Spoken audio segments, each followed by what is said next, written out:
You're about to see an incredible human document. An encounter with forces that no one on this earth withstands. You may find it shocking, impossible.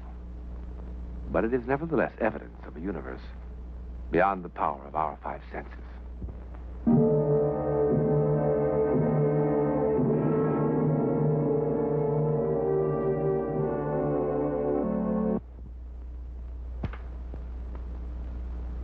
You know, the further man probes into outer space, the more riddles he uncovers.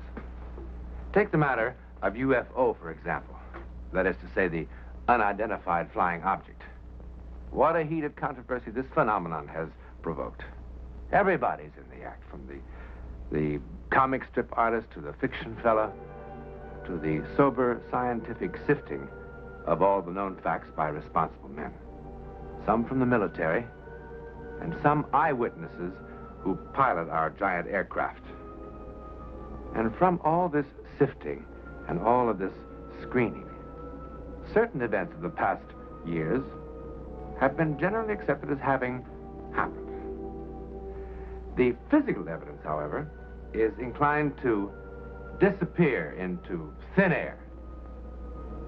Sort of, well, like this.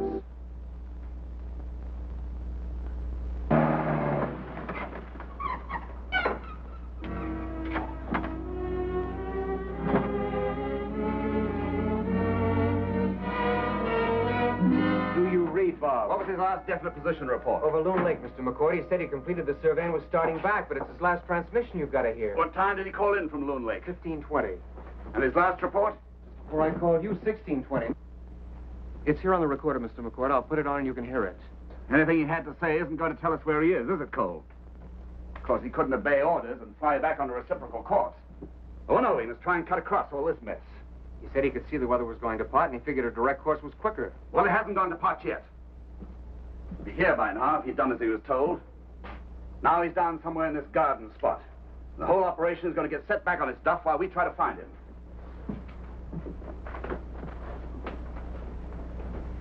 Mr. McCord, you'd better hear what Mr. Rand had to say. We'll have to wait till the morning. What's it supposed to be like tomorrow? Not too bad.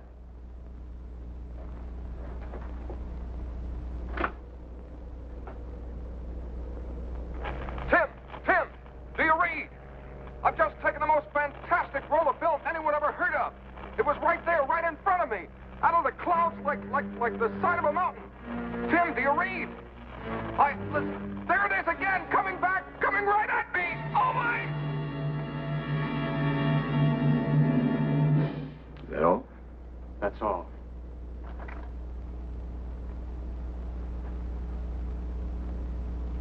Did he give his altitude over Loon Lake? It was at 2,500. Just as I thought. Comstock Peak is 3,000.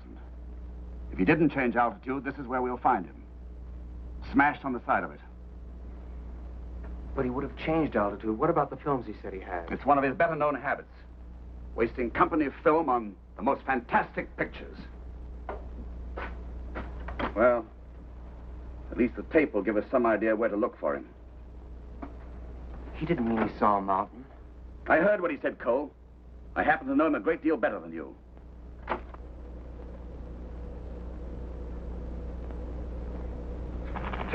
Tim, do you read?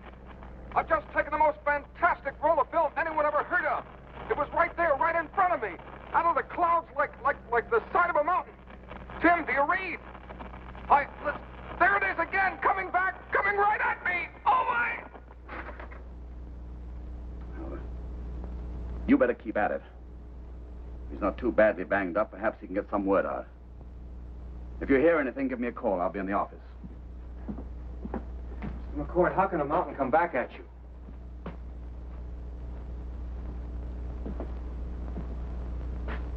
If you're not watching where you're flying, I assure you a mountain can come at you from any direction. You wish to see me, boss? Yes, come in, Jacques.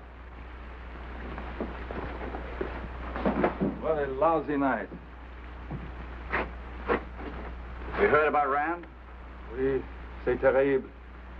Oh, it's a bad night, a bad night. Yes, it's bad for a lot of reasons. All because he could never obey orders. Jack, how much more time have we got before we have to close up for the winter? It's a hard one to say. So far we have luck. Not too much cold, but it can change all of a sudden. My guy, I remember one Yeah, time. I know what you can do, and I remember lots of times, too. But you tell me, so I can tell the main office. 1 week? 2? 5? Yeah, I make a guess. Maybe 3 weeks. How far can you push the road in that time?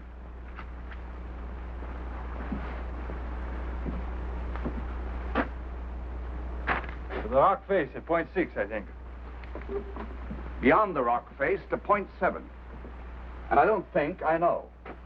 When we come back in the spring, I want to be this far. Maybe you get me twice as many men to do the job, huh? You've got all the men you need, Jack. Work them double shifts if you have to. Work them at night. Sure, we work them on a night like this. What kind of men you think we are? I thought you were road builders. That mine isn't going to do the company any good until we start taking ore out of it. We can't do that without a road. Bote will do the best he can, but he will be an hated man. Bon. Listen, another thing. If I am to do the impossible, I must have the helicopter. It's on its way over for number 3 by daylight. But you will be using it to locate Monsieur Rand, and that may take some time. Well, the Beechcraft will do the searching for Rand. It's on its way up from base headquarters. When it locates him, we'll borrow the helicopter long enough to go in and get him out. Would not the helicopter do a better job of searching than a big plane like that? You stick to the job of road building, Jacques. Let me worry about finding Rand.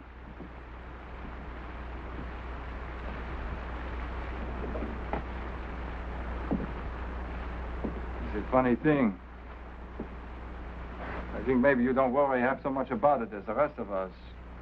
I'm sorry you think that. Poor fellow, he's probably dead. He hit the mountain, huh? Yep, that's the way it looks. But not if it's something else?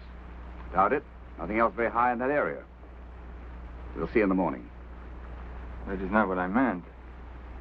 I mean, could he not have hit something else in the sky? Like what? No other planes around here. Well? I suppose it is impossible, but... Well, Pierre, he became all excited. He think he saw something in the sky. Very strange looking. Like, a big cigar, he says. You know what Pierre told me he saw last week? A flying saucer. This week, it's a flying cigar. Next week, it ought to be something very special. You don't believe such things could happen, huh? No. Nothing knocked Bob Rand out of the sky, Jacques. But his own poor judgment.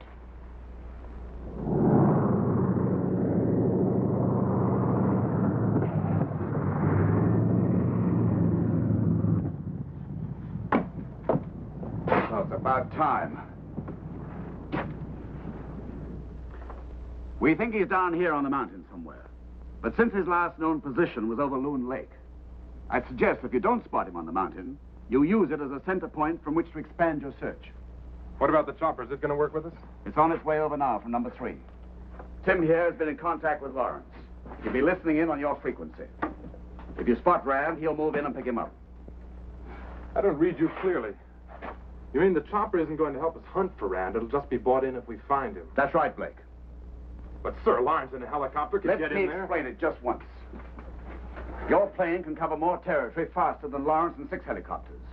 He and his chopper will be working with Jacques Botte on the roadside, right here. But, sir, a chopper could get Blake, in there. this weather isn't going to hold up for long. I suggest we stop wasting time. Rand's time. Just one other thing. Rand always carried a chute for some silly reason. If he survived the crash, he'll use it as a signal. So watch out for it. Any more questions? Yes, sir. What about that plane you've got outside? Isn't it going to be used in the search? Not unless you want to look for 2 planes. It's got ignition trouble, and nobody seems to know the cause. Well, I could find the cause. I'm an A&E. You find Rand first, Tobin, if...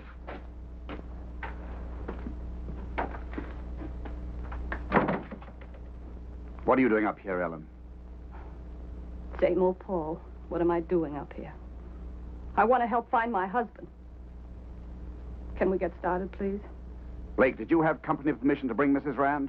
I didn't think the situation warranted it. I'd like to cut the chatter and get in the air. Just a minute. Ellen, it's best that you stay on the ground. You'll be able to hear everything that's reported. But I want to go. I'm sorry. Since you're up here, you're my responsibility. There's no telling what the weather might do. And I'm not putting you in jeopardy. Or your own precious position. He's right, Ellen. We'll keep in close touch with Tim. But I want to help look for him. Better this way.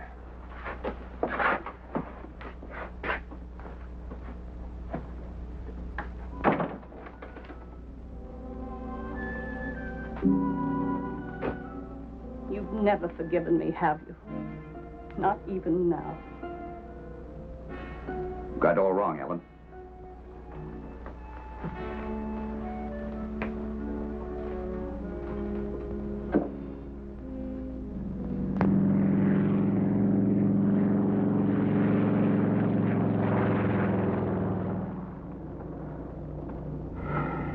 Brand's down on that stuff. We could fly around him for years and never spot him. Be worse if there was snow. There's gonna be a lot of that soon. What's the matter with that guy, McCord, anyway? Doesn't he know a chopper was made He for this knows. kind of work? Could fly lower and slower. Use your eyes more and your mouth less. Anybody'd think McCord had just as soon not find Rand. When's building a lousy road through this stuff more important than finding a man down in it? I'm going to go lower and try this side of the mountain again. You get on the horn and tell him we've traced Rand's supposed route from Loon Lake. Right. If we don't find anything, we'll start expanding our search from here. Negative. You're starting a square pattern search using the lake and mountains as opposite coordinates.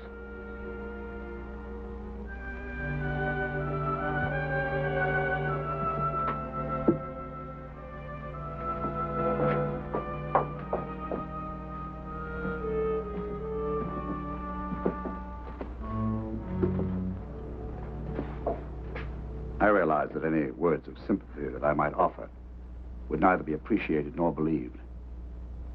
But I want you to understand one thing, Ellen. If I ever felt any bitterness about the way you walked out on me for Bob Rand, it doesn't enter into this. You never liked him. No, I never did. But that's beside the point. You tried to prevent him from coming up here to make the survey. True. Your husband could never obey orders. That's why we're looking for him now. If it weren't Bob, the helicopter would be out looking too. It could be the president of Siam, and that helicopter would be exactly where it is now, working with Jacques Boutet. Saving a man's life is not as important as a job, is it? Unfortunately, both are important for a lot of different reasons. And I have to use what I've got at my disposal to save both. How could I ever have loved you? Did you? You had a dandy way of showing it. Mr. McCord.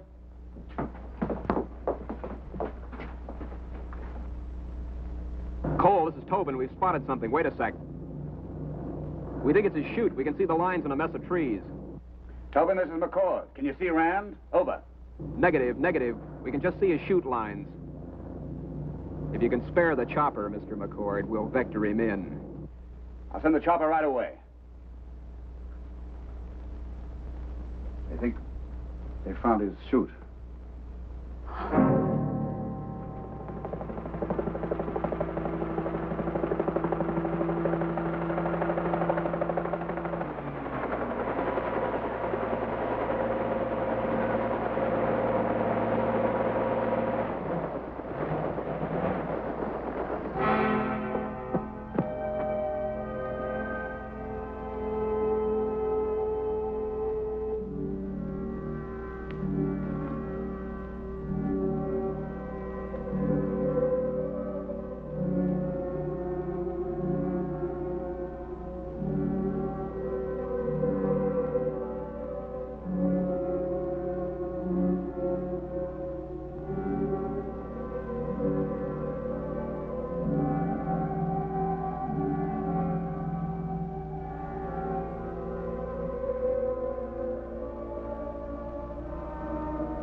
never seen anything before like it in my life.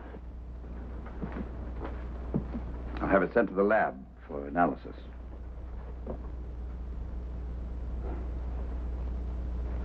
It was hanging from all the trees like spider webs. It was very strange. You get back to the job, Jacques. Oui. It is too bad to find spider webs. You mean angel's hair? Comment? Let's not be cute. I'm not being cute, Mr. McCord. Maybe you'd like me to read it to you.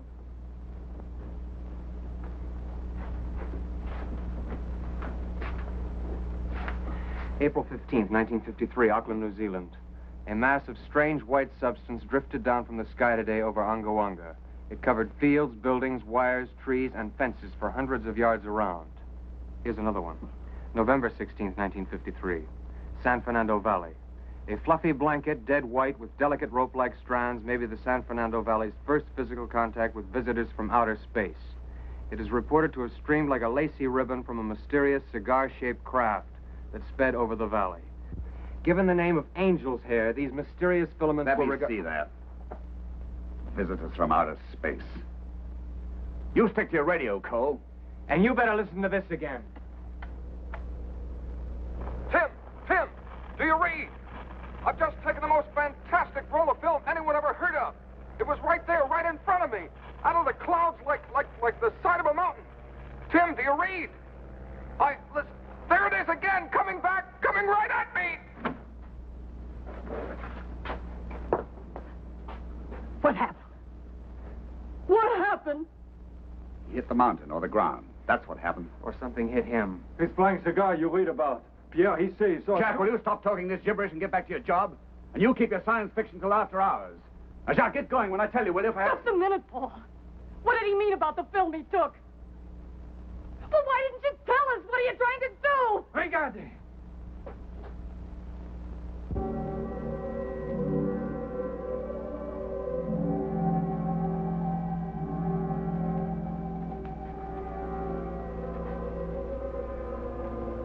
Vanished. I can quote it if you like. In every instance where angel's hair has been found, it disintegrates soon after being handled.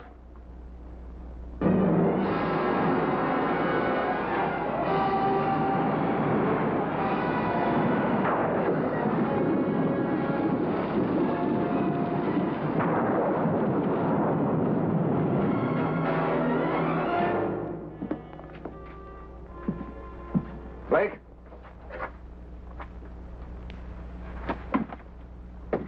How soon can you take off?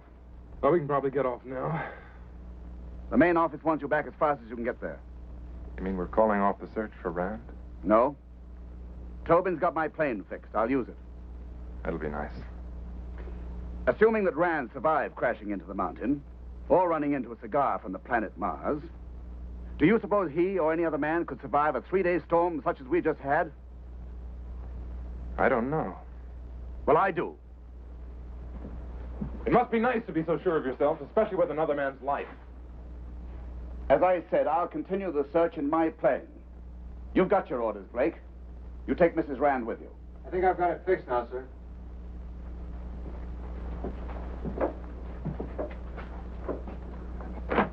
They have found him. Rand? A call comes to her saying they have found him, and by the Blessed Virgin, he is alive. Thank God. Who called Ellen? He said his name was Dr. Norton. Where've they got Bob? He has him in his home. He said a storekeeper found Bob wandering, delirious. He said he'd been kidnapped. Isn't that silly?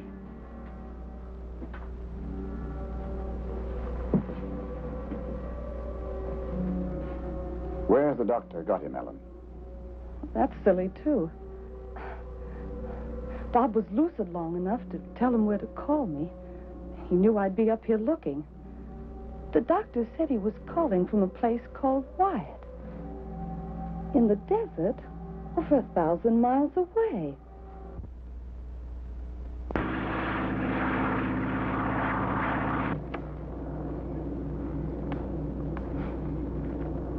How is she? Pill worked. She's asleep. Why don't you try and psych out? Blake, Is it aerodynamically or meteorologically possible? He had about 2 hours of gas when he called in last. His plane cruised at 120 miles an hour. You figure it out. But with a strong wind. They don't make them that strong around here.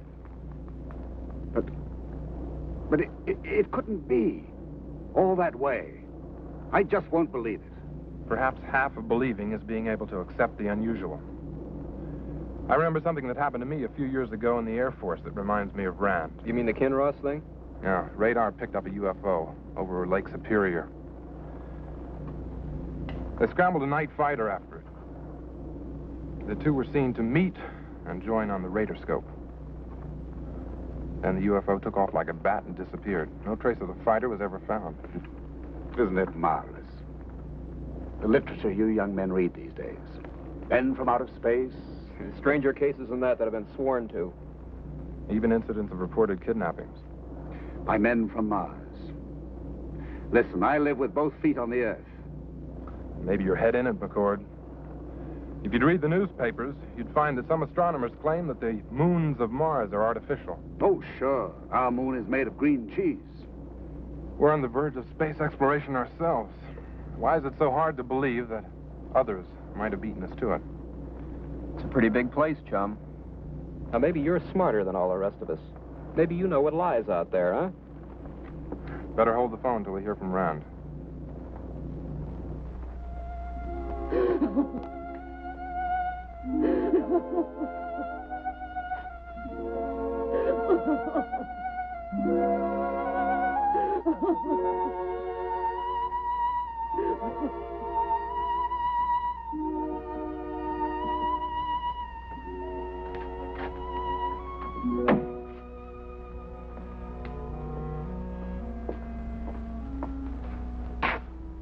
I'm sorry. If you'd been here an hour earlier. I know. I suppose exposure to that desert out there is as bad as it is up in our country. Exposure? Exposure had nothing to do with it. Shock. Very deep shock is what he died of. But if he were out there for 4 days, He wasn't out there for more than a half hour. Joe Breen saw his parachute coming down at 11 o'clock. We had him in here in bed 1 hour later.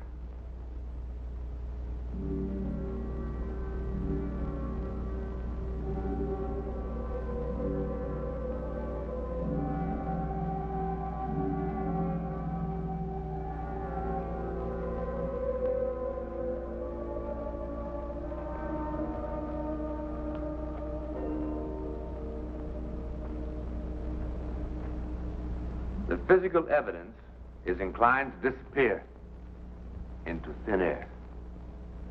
Bob Rand was found over 1,000 miles from here. His last position report. Now, how could a small plane, whose top speed was 120 miles an hour, carrying a 2-hour supply of gasoline, possibly cover such a distance? And even if it could, with the help of an incredible wind, where was Bob Rand during the 4 days between the time he vanished and the time he landed in the desert by parachute? Now, the doctor said he babbled something about being kidnapped. Delirious, of course. But no trace of the plane he flew or the film he took has ever been found. Kidnapped? By whom? Or what? Held prisoner? Where?